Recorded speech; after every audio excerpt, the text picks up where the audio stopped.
Good afternoon, Ospreys. You're watching Nest News, live from the Student Union. I'm your host, Chase Hartman. This week we've got some brand new UNF senators, a $23,000 purchase by student government, and the latest on UNF sports. So sit back, grab a snack, and enjoy the show.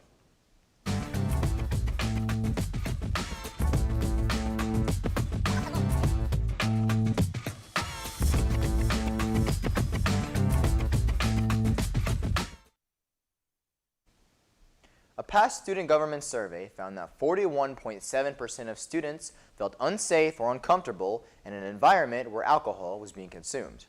In response to this, the UNF government Senate passed a bill that will purchase 5,000 nightcaps. A nightcap's primary purpose is to protect drinks from being tampered with and can be used on any type of drink, regardless of whether or not it's alcoholic. A senator explained how nightcaps create a psychological deterrent and physical barrier between drinks and the outside world.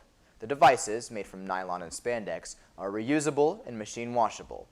The bill underwent many months of criticism by some professional staff and executive branch members who thought it was not fiscally responsible. But when the votes were cast, it was unanimously approved. The nightcaps will cost student government approximately $23,000. Once delivered, they'll be distributed through various university organizations. For their final meeting of the semester, student government filled the Senate chambers to swear in new members and say goodbye to retiring ones. Nathaniel Rodifer and Joshua Murray were sworn in as student body president and student body vice president. 9 new senators were sworn in beside them. Former President Selma Bisivirik and former Vice President Johnny Grosso recounted their experiences in SG, defining it as a great opportunity. Selma reflected on the goals her and her administration were able to accomplish during her term, specifically bringing alcohol back to UNF. After being sworn in, President Rodifer advised the new senators to use the opportunity as a way to get involved even beyond SG. "Have fun with it," he said. Rodifer thanked the former legislative cabinet for their hard work and the professional staff for their guidance. The senators will nominate candidates to fill the legislative branch, and a final vote will be held on April 22nd. New sports milestones were reached over the weekend at UNF, particularly on the diamond. Head baseball coach Tim Parrington has done quite the job since taking over in 2017. Years of hard work came to fruition on Saturday with a road win against Florida Gulf Coast. This was no ordinary win, though. It was the 100th win of Parrington's tenure at UNF. A second win on Saturday also clinched the second straight series win for our baseball team. Speaking of series, softball picked up their third consecutive series sweep over a conference opponent. The Ospreys made Kennesaw State their latest victim, taking all 3 games from the Owls. Don't let the sweep fool you, though. Things weren't as easy as they may initially seem. The second game of the series appeared to be in UNF's control until a late explosion by the Kennesaw State offensive sent the game into extra innings. All is well, though, as Haley Bejarano snuck a single into right field to score the winning run. This is nothing new to the graduate transfer from UCF, who had already had 1 game-winning previously this season. Elsewhere in the world of UNF sports, head volleyball coach Kristen Wright earned a contract extension that will keep her on campus through the 2024 season. Wright had led the Ospreys to new heights, winning 25 games and reaching quarterfinals of the National Invitational Volleyball Championship last season. There's plenty more happening in the world of UNF athletics this upcoming week, so make sure to stay tuned with Spinnaker for all of your Osprey updates. And that's all for your sports update. Now let's go to the School of Communications for your weekly weather report.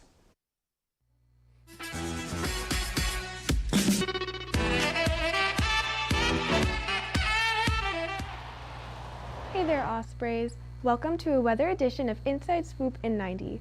I'm Haley Jones, here to give you the top weather news and the local forecast. Last summer, a wildfire swept through a California forest, leaving the scorched remains of trees in its wake. Now, as the blackened specks of carbon fall from the trees to the ground, they're causing snow to absorb heat and melt early. Communities rely on melted snow to refill their reservoirs in the summer months. Experts are researching how this factor, along with climate change-fueled fires, may disrupt water supply. Taking a look at today's weather here in Jacksonville, this morning will be partly sunny, but most of the day will be cloudy with high temperatures in the mid-70s and lows in the mid-60s. We'll see some scattered sprinkles throughout the day and the evening. Wind gusts today will reach up to 30 miles per hour, falling to 25 later this evening, and there's a high rip current in effect through late tonight. And heading into this week's 7-day outlook, Friday will be mostly sunny with a chance of sprinkles in the afternoon. Highs will be in the upper 70s and wind gusts may be up to 30 miles per hour. The rest of the week and into next week will be warm and sunny with highs in the upper 70s and highs in the upper 70s and low to mid 80s. By Tuesday and Wednesday of next week, there'll be a slight chance for showers in the daytime. And that does it for this weather edition of Inside Swoop in 90. Have a great day, Ospreys. I'm Haley Jones, and I'll see you next time.